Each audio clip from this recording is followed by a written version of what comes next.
Hello everyone. तो चलिए start करते हैं फोकसिंग ऑफ कलेक्टर्स। तो यहाँ पर हम बताएंगे कि किस तरीके से हम अपने सोलर कलेक्टर्स में फोकसिंग करते हैं, और इसको हम कंसंट्रेटिंग प्लेट कलेक्टर्स भी बोलते हैं। तो ठीक उसी तरह से इसकी construction, working, material use, performance, advantages, disadvantages और कंपैरिजंस हम करने वाले हैं इस लेक्चर में। फोकसिंग ऑफ सोलर कलेक्टर मैं आपको याद दिला देता हूं, जो एक लेक्चर पहले मैंने आपको बताया था कि एग्जैक्टली जो हम सोलर कलेक्टर्स यूज करते हैं वो फ्लैट प्लेट होते हैं। ठीक, तो किस तरीके से उन फ्लैट प्लेट को कंसंट्रेटेड फॉर्म में बनाया जाए, मतलब उसको कैसे हम उसी सारी चीजों को, उसी सारे प्रिंसिपल्स को हम कैसे कंसंट्रेट कर पाए, सो दैट मैं सारी रेडिएशन को वहां पर क्या करूं, यूटिलाइज कर सकूं। ठीक, तो इसको हम फोकसिंग ऑफ सोलर कलेक्टर बोलते हैं। तो एग्जैक्टली बात तो यही है, मगर कई बार ऐसा होता है कि एग्जाम में क्वेश्चंस किस तरीके से पूछा जाए वो आपको ध्यान में रखना है, केवल ये बात मैंने इसलिए समझाई।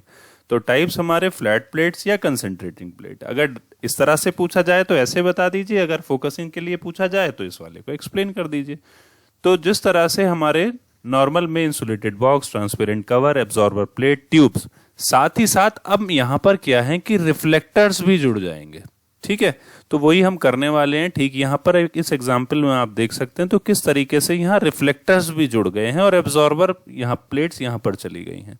तो इस तरीके के कंस्ट्रक्शन को हम बोलते हैं कंसंट्रेटिंग प्लेट्स सोलर कलेक्टर्स, या फिर हम ये बोलते हैं कंसंट्रेटिंग टाइप सोलर कलेक्टर, या फिर हम कह दें how do you focus the solar radiations. तो हम किसी तरीके से भी इस क्वेश्चन को गुमराह ना हो और उसको अच्छे से कर सकें।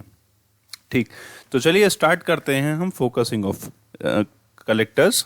लाइक कि ये हमारे जो सिस्टम है वो 100 से लेकर 300 डिग्री सेल्सियस, और कई बार जब हम इसको बड़े मात्रा में बनाते हैं, कई सारे एक साथ कलेक्टर करते हैं, तो वहां पर ये और भी ज्यादा टेम्परेचर के लिए यूटिलाइज किया जाता है। ऐसे हाई टेम्परेचर को ऑब्वियसली जब भी बात करें तो हम उसे स्टीम प्रोडक्शन के लिए इस्तेमाल करें, और हम जानते हैं यही स्टीम प्रोडक्शन क्या है, पावर जनरेशन के लिए काम आता है।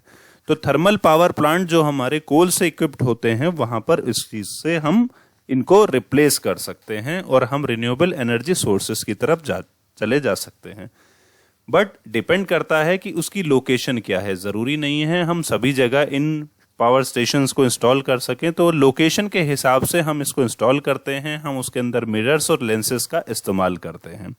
ये जितने भी सोलर कलेक्टर्स होते हैं कंसंट्रेटिंग टाइप वाले, वो रिफ्लेक्टर्स का इस्तेमाल करते हैं, रिफ्रैक्टर्स का भी इस्तेमाल करते हैं। लाइक हम लेंसेज, जिस तरह से आपको याद होगा हम लेंसेज वाले फिनोमेनन से अपना पेपर को बर्न कराते थे, तो उसी तरीके से यहाँ पर रिफ्लेक्शन और रिफ्रैक्शन दोनों ही प्रिंसिपल को हम इस्तेमाल कर सकते हैं।